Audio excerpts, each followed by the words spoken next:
Cecilia Jamasmie, Jan. 15, 2019, 3:17 a.m. Canada's IDM Mining, TSX-V, IDM, which is in the process of being absorbed by fellow miner Ascot Resources TSX-V, AOT, can now start building its flagship Red Mountain gold and silver mine near Stewart, British Columbia, as it has received the federal government's environmental approval. Environment and Climate Change Minister McKenna said late on Monday the proposed mine was not likely to have significant adverse effects if the 120 stipulated conditions were met.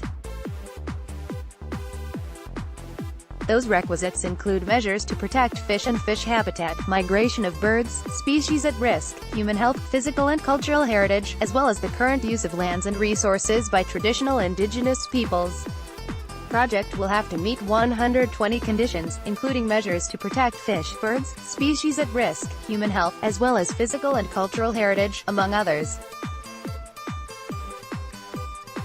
We are confident that, with the mitigation measures in place and the legally binding conditions the proponent must fulfill, this project will move forward in a way that supports sustainable development, McKenna said in a statement.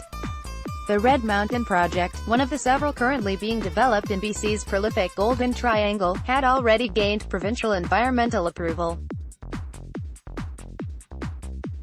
It's estimated it would take about 18 months to build the mine and bring it into production, with a capital cost of only $135 million. While the property is said to hold high-grade gold and silver reserves, the projected mine life is quite short, about 6 years, with an average net annual production of 365,000 tons of ore per year, and a payback period of 2 years. Ascot Resources, which has been working to restart the historic premier gold mine near Stewart, plans to consolidate that project with Red Mountain, once the friendly $45 million takeover of IDM Mining closes. Gold miners have lost money for shareholders over the past 5 years, leading to calls for consolidation, a reduction in management pay and efforts to cut costs and dump non-core assets.